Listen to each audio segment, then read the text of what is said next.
the art can definitely do with a lot of support, especially at this time when it's becoming the darling of the world. And this artist is giving us more reasons why so much to love about Nigerian art.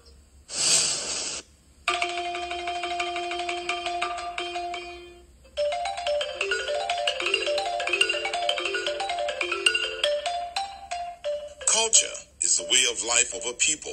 And that's what this contemporary artist, who has royal blood running in her veins, is revealing in this solo exhibition.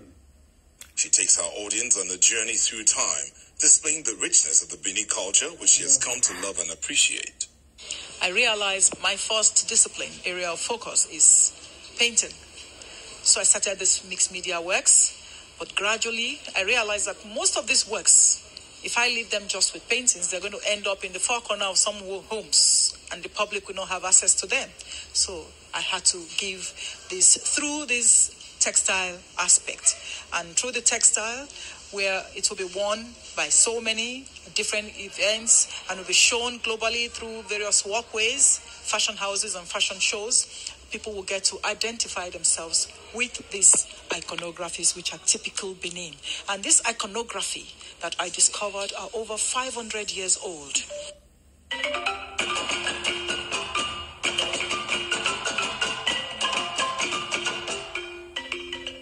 Full regalia is as beautiful as the works of art on display at the Crown Art Gallery in Benin.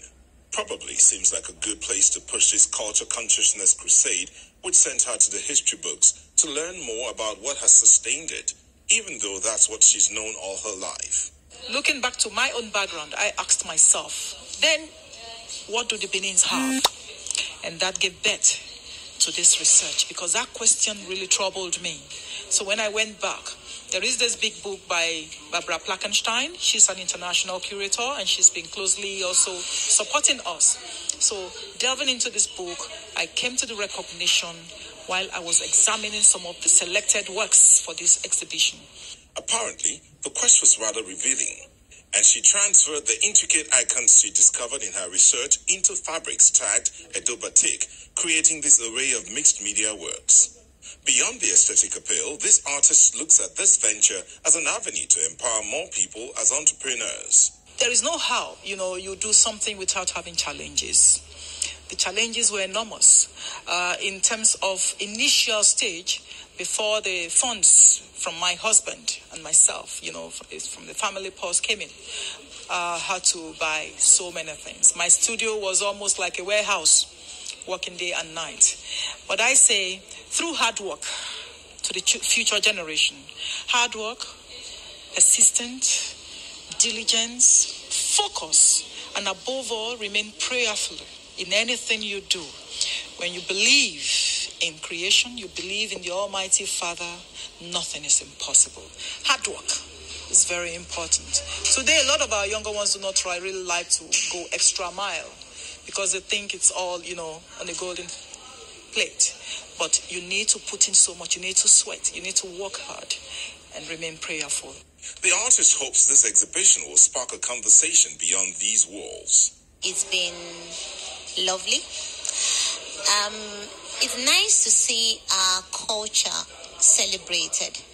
And today this artwork here is brought out the Benin culture for what it is. So I would say in its full regalia.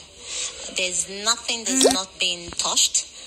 Even particularly, I'm impressed about the Ewere leaves, because normally in our tradition for the Beninese, there is no Igwe without Ebewere. So it's nice. It's just it's out of this world, I would say. I would like a lot of people to actually come for this exhibition, because it's a call back home, especially for we the youths, to come learn and see the importance of culture. I know we're celebrating Benin now, but we all have to actually now understand and value our culture. I'm excited about this, and I've got great hopes and aspirations for her work, and I'm committing to work with her very closely to make sure that we take this to higher levels and ultimately get it out to the world stage, so that people begin to know to know the value that Nigeria always presents in terms of culture and traditions and various talents that we have in our country. There's a huge talent base in Nigeria that has huge world value and would attract a lot of world acclaim. So I see this as one of them. Uhunmwen, the Ehinmwen and Master of the Circled Cross in Benin Kingdom is a traveling exhibition, but Benin, Edo State, is just a starting point because charity begins at home. This collection will be dotting many other cities around the world, especially those linked with Benin artifacts, so this message will be heard far and near.